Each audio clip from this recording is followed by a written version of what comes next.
Hello, everyone. My name is Raymond Johnson, and I want to talk to you today about the same subject that we've been talking about in the previous video, and we'll continue for 3 more videos, including this one: 5 ways to communicate effectively with an I. Now, this is interesting. This is something that you need to actually pay very close attention to, and trust me, I'm certain that it's going to help you, and it'll be something that you benefit from greatly. So let's go ahead without further ado and jump right into what our discussion is. First of all, what we have is that everyone, first of all, is made up of or has inside of their behavioral profile 4 different primary ways of communicating. What are those 4 different ways of communicating? We've got it right here: the D, the I, the S, and also there's the what? There's the C. Now, if you haven't seen our first video already, you need to make sure that you look at that particular video, which talks about the 5 ways to communicate effectively with everyone. And we focused on how to do that with a D. But in this particular video, we're talking about the I. So I'm not going to go over all of this with as much detail, but let's go ahead and give you the synopsis. So there are 4 components of our behavior, of everyone's behavior, right? There's the D, the I, the S, and the C.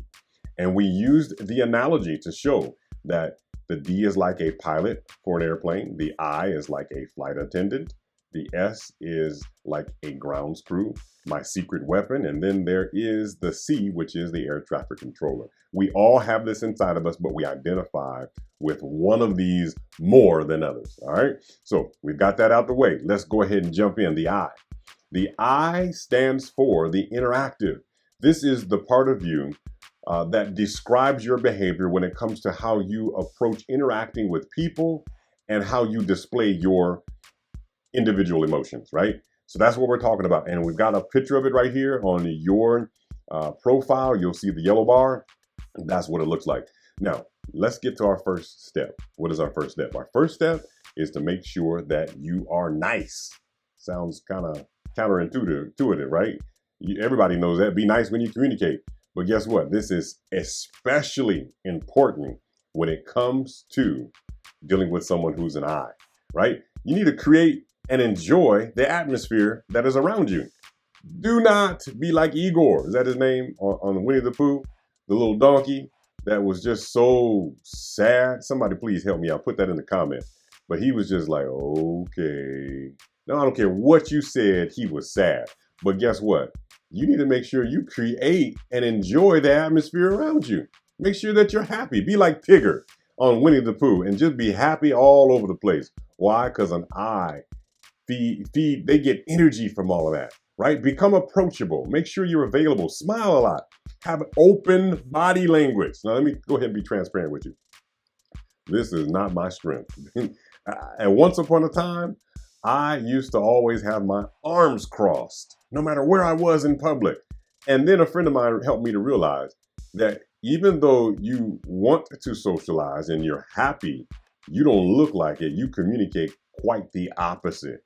So make sure you have that open body language. Show that you're curious and you're interested in that individual as a person.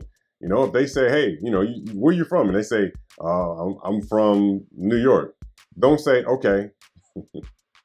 But actually say, okay, what part of New York? Okay, yeah. And you relate to the individual, okay? Be kind.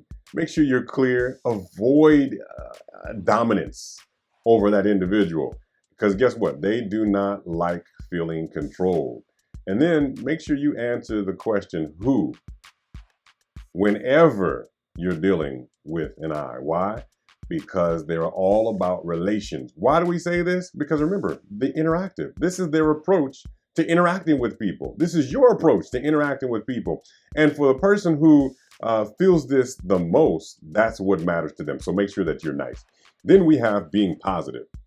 Make sure that you are positive when you're dealing with someone who primarily identifies as an I. Why do we say that? Because you want to give feedback discreetly, right? You want to make sure that, remember we said you don't want to be negative when you're being nice to someone who's an I. So if you've got to give them feedback, especially on the job, please hear me. Make sure you give that feedback discreetly and in a positive way. Be persistent. with negative feedback. What are we saying? Push it on them? No, absolutely not. But what we are saying is make sure that you're persistent in a positive way so that you can help them grow, so that you can increase their relationship with those who are around them, so that you can help them be effective on their team, so that you can help them reach others and influence them with the great ideas that they continuously bring to the table. Make sure you're persistent if it's negative, but be positive, right? Know that your message, know what your message is, and make sure that you already have in your mind an exact response that you need from them. Why do we say that? Because they don't like negative feedback, and you need to be able to not dominate the conversation, but you need to be able to persuade the conversation in a positive direction. In other words, here's what we're saying. You've got to persuade the person who is a yellow, who's an I, who's a flight attendant. You've got to persuade them to answer your questions very concretely. And guess what? You need to be able to say, I need to hear them say this. And when you can get to that point in the conversation, you know you've gotten through to your coworker who's an I. And then you need to make sure that you're prepared to follow up and help them stay on task, because staying on task is not necessarily one of their strengths. But guess what? All of us have some areas that are not our strength. And so to help our fellow I's and flight attendants, we got to make sure that we're ready to follow up. Then you want to make sure also you're diplomatic in your communications with your I. Manage those difficult situations without upsetting them. So if you're a high D, don't come barreling in and just dominate the issue and you're wrong in it. No, be diplomatic, right? Be diplomatic and make sure you do it in a way that doesn't upset them. Also, create structure. Make sure that you create structure. In other words, coordinate your appointments properly with a yellow, with an I, with a flight attendant. And then you want to make sure you synchronize, right? Because guess what? Time management is not usually one of their strengths. Explain very clearly that the plane takes off at 8 o'clock p.m. and that if they don't show up by then, they will be left standing at the gate. You got to be clear with them. Create that structure so that you can help them. Look, they already know where they stand when it comes to this area of their weaknesses. So guess what you've got to do? Be friendly, be positive when you're doing it, and create that structure. It will help them. It will help them, right? It'll help them. And then think of the big picture. Avoid using a whole lot of details, because the I is the innovator in project management. The I is the innovator. They're the ones that comes up with these ideas. But guess what? You've got to make sure to accept that they follow their gut when they're making their decisions. So you want to be the I. You want to be big picture oriented, but you want to make sure that you don't use those details, because they don't like that. They're looking at the big picture. They're not looking at the little bitty details.